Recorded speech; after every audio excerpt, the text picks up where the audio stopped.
Hello again, everyone. Edwin Learnard back once again. In this YouTube astrological segment, I'm going to be dissertating and talking about the Mars in Aries 2015 transit and how it's going to impact the first 6 signs of the zodiac, and I'm going to be talking about how it's going to impact, in my opinion, the signs Aries, Taurus, Gemini, Cancer, Leo, and Virgo. So anyway, people, let me get started. The first sign, okay, Aries. Well, with the first house being emphasized for Aries, with this Mars and Aries transit, there's obviously, Aries is known to be aggressive and assertive and outspoken, but these energies, I think, will be emphasized and accentuated even more so than usual during this transit. And this person that has this transit with the first house being emphasized should be careful about maybe being a little bit more impulsive, impetuous, even more so than on average. And because Aries does rule the face and the head, and this person may be more susceptible to perhaps injuries, perhaps to the face and or head area during this transit. And Aries is known, kind of like Sagittarius, for having accidents due to impulsive behavior sometimes. So this is something to consider, and expect Aries to be even more energetic, having a lot more energy and stamina during this period than usual, and perhaps feeling even more sexual even than usual during this time, and their erogenous zone might be activated a little bit more stronger than usual during this period. Now, talk about now the next sign for Taurus. Now, the 12th house is what is activated, or I should say emphasized, during this period. Now, for Taurus, we're going to see perhaps Taurus might experience a little bit more of this aggressive energy, more in connection with private matters, things in seclusion.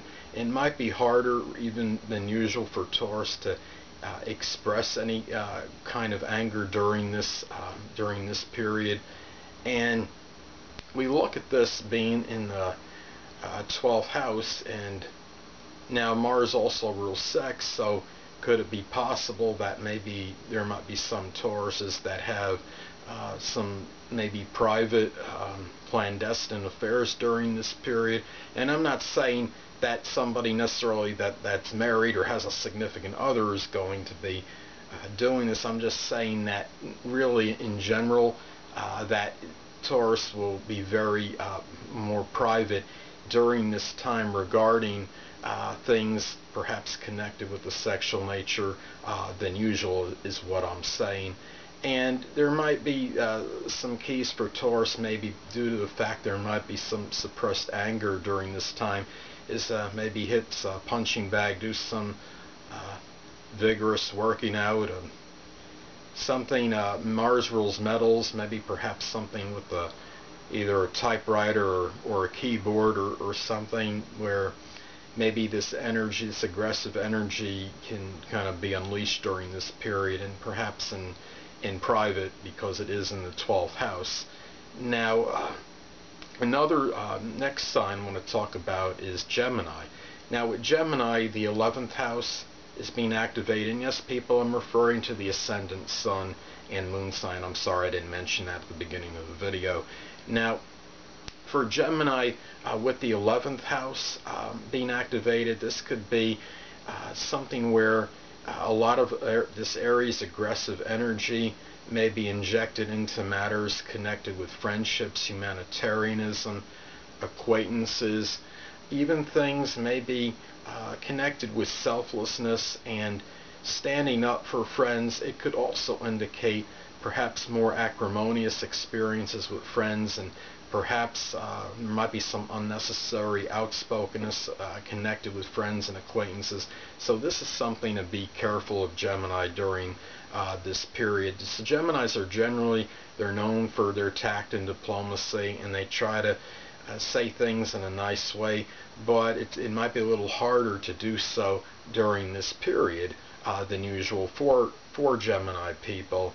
And also, the 11th house is connected with goals and aspirations, so Gemini might very strongly be putting forth a lot of this strong, aggressive energy during this period as well into those things. So now the next sign for Cancer, now the 10th house is what's going to be emphasized during this period with the transit in Aries. So Cancer, generally known to be somewhat passive and can be reticent and somewhat timid. Hey, I know my sun sign is Cancer. I have 3 planets in Cancer. So, but Cancer during this period might be more assertive and aggressive in matters pertaining to their career, their livelihood, their public image. 10th house also is connected with authority figures, so Cancer, be careful. Perhaps contentious experiences might occur with people, supervisors, people in connection with authority. So those are things to look at for Cancer during this period. And a lot of more aggressive energy will undoubtedly, I believe, be injected into their career and their livelihood during this period where Mars in Aries is emphasizing that 10th house for Cancer. And now for the next sign, for Leo, well, the Mars in Aries transit will be emphasizing the 9th house. And as most of you know, the 9th house is associated with higher education, abstract thinking, our philosophies, our in-laws, and there might be more of this strong, aggressive energy being injected into these things during this time. Maybe a Leo personality may take up a new course in college during this period, and 9th house being connected with philosophy, Leo may very strongly show their philosophical convictions and show it very aggressively and forcefully, and really not be afraid to say what's on their mind in connection with their beliefs, and maybe things even pertaining to religion and theology. This could be a time where Leo is generally, being a fire sign, could be outspoken as well, similar to Aries, but even during this time, Leo might very strongly be more vocal and outspoken during this period. And the 9th house being connected with in-laws, if applicable, for Leos, be careful if possible. Maybe some contentious situations might arise between you and in-laws during this period, because that's because we know about Mars and its combative energy, and this could be something just to be wary of during this period. Now, last but not least, I'm going to talk about Mars and how it's transit in Aries and how it may very well impact the zodiac sign Virgo. Now, with Virgo, the 8th house is what's being emphasized during this period. And Virgo, even being really, Virgo is known to be, on average, very scrupulous, very proper, and generally is not a sign that's going to be very vocal about matters pertaining to sex, but expect Virgo to be more so during this period, and very vigorously perhaps pursue a sexual relationship if he or she does not currently have that in his or her life. So that's something to look at, and a lot of aggressive energy may be connected with some kind of major transformation or change, or something connected with rebirth, regeneration during this period. So that's another thing to look at. And remember that the 8th house is also associated with shared resources. So if you have a sun, moon, or ascendant in Virgo, and if you're in a situation where you have shared resources with another, such as a significant other, for example, that be careful that there is a stronger possibility during this transit than on average that there might be some contentious situation might come up between you and someone else regarding shared resources. So this is something to look at as well.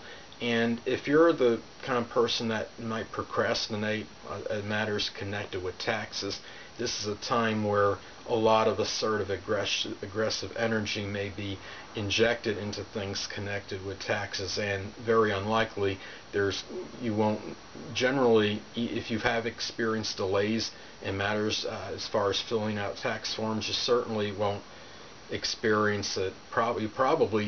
I can never say 100%, but you probably won't experience it during this period, as Mars in Aries makes people act very, very quickly and can be very impatient in those matters. So anyway, people, that'll conclude this YouTube astrological segment for the Mars in Aries transit for 2015 Part 2. And stay tuned next time, where I'll be dissertating and talking about the Mars in Aries transit Part 3, where I'll be talking about the transit and its impact on Libra, Scorpio, Sagittarius, Capricorn, Aquarius, and Pisces. Two things I want to get with you on before I head out. Firstly, the stars may impel but do not compel. And secondly, never isolate any single astrological element, aspect, planetary placement, position, configuration, influence, or what have you, and make an analysis of a person, astrologically speaking, based on this alone, because a person astrologically is the sum of all their components in their natal chart, and not just one. Until next time, people, stay well.